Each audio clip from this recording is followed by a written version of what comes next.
Hey, this is Evan here from the TRPG Odyssey. We're talking about Project, Triangle, Strategy. Just released a debut demo yesterday on the 17th of February 2021. It is the next in the line of 2D HD games after Octopath Traveler, which I still need to cross off my bucket list, but there's some pretty interesting things in this demo. We thought we'd talk them over a little bit, show you some clips. Let's just get into it. On the faraway continent of Norzelia, three mighty powers reigned. The Kingdom of Glenbrook, through which runs the mighty Norzelia River, bringing flourishing trade. The Grand Duchy of Esfrost, a land of ice and snow beneath which slumbers rich veins of iron.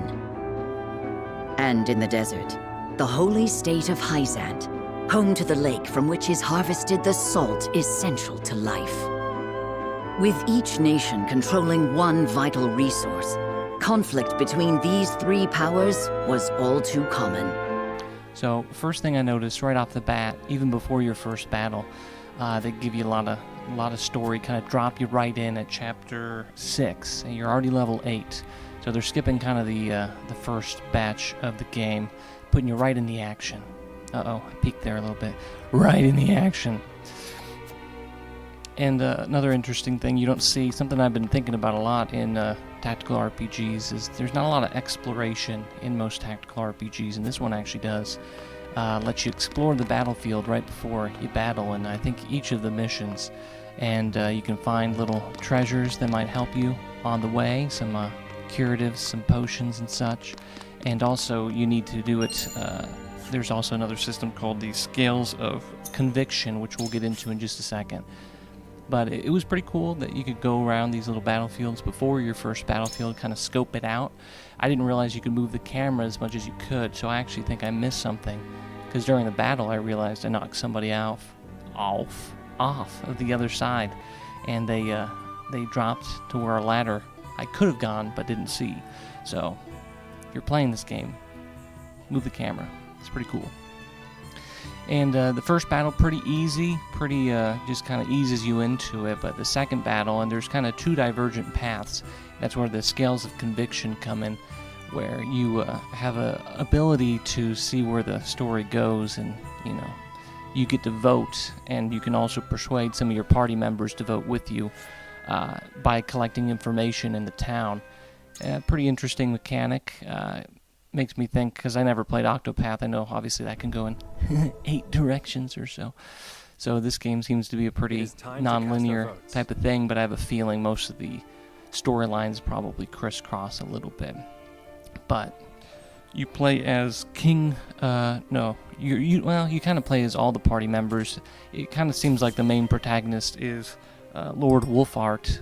Serenoa is his name. So he is kind of this leader of one of the houses. And you find out into the demo, spoilers for the demo, whatever.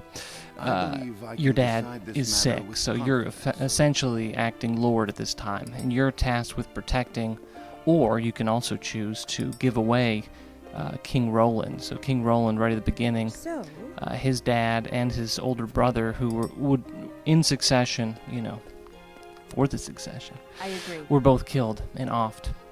So now he's the king, but they also took prisoner his sister, Princess Cordelia, which, how many Princess Cordelias are there in the history of video games? I don't know. But another few things we'll just touch on. That it adds some kind of red targeting lines to let you know if you're moving into the range of an enemy fighter, and that's a pretty cool, I think, streamlining tactical RPGs so they're more accessible, and making it so you don't have to check every individual enemy units to see how far they can move and how far their range is, and kind of integrating that in a clean way is a good step in the right direction. The other big thing that they showed off in the trailer and comes into play quite a bit is the ability, peeked again on the mic, the ability to kind of chain attacks by, if you have one of your party members behind them, when you attack, and then another one in front, they'll kind of hit, and then the person behind them will hit, and you can chain some attacks that way. They're pretty effective with the rogue character who can attack twice, so you could technically do it twice.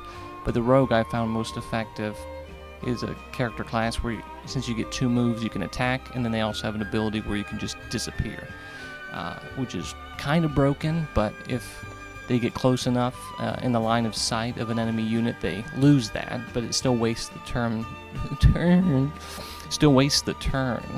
of enemy units, so it's really effective. But class-wise, nothing too crazy. You got your mages, you got your healers, you got the shield guy was probably the most unique aside from maybe the rogue.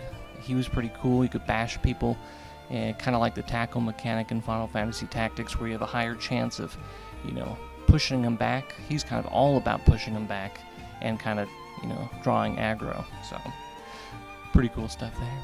Pretty interesting combination. I don't know how much customization you're going to have on your units. It seemed like you're going to have these kind of main story people. I don't think you're going to have too many units that you kind of raise from the ground up and get to customize. But hey, you take what you can get with tactical RPGs in 2021. Let's see.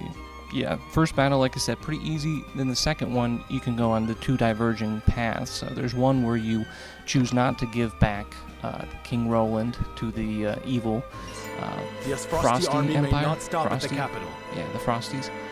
And that one ends up with you having to fight on kind of your home turf, and you find out that your home turf you can burn to the ground. Ooh, peeked again. You can burn it to the ground. God damn it, I'm peeking. You can burn it to the ground, and this lets you kind of take out swaths of enemy units, which you need because you're quite outnumbered. Or if you go the other path and actually give back the king to the clearly evil guy, which seems like the very wrong decision to make, but use your choice, whatever. If you do that, you end up being pitted against pitted against one of the other major lords. So, and then he does the same thing. He kind of sets his own stuff on fire to a degree. And this is the one that has the cool little ski lift type zipliney things. Really fun mechanic. Like to see this further expanded upon. But yeah, that brings us to the, I think I talked about it, the scales of conviction system. So that's kind of what decides which way you go. I wonder how many times this is going to come up in the game.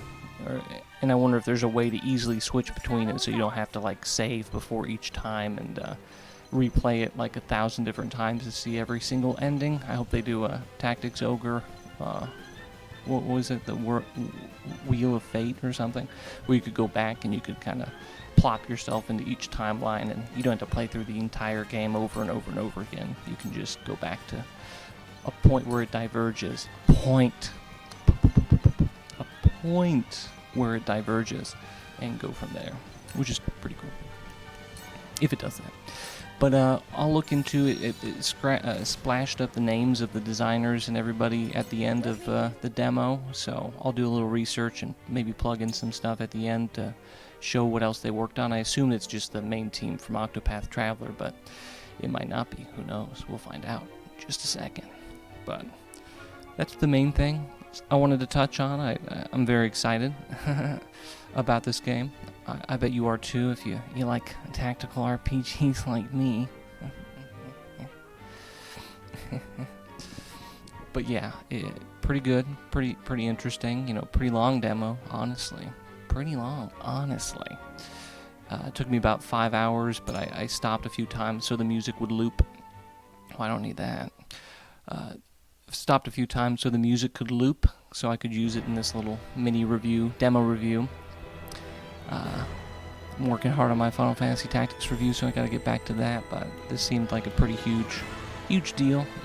It's not every day Square Enix drops a new tactical RPG, so thought I should take at least a day and kind of give some brief thoughts and assessments.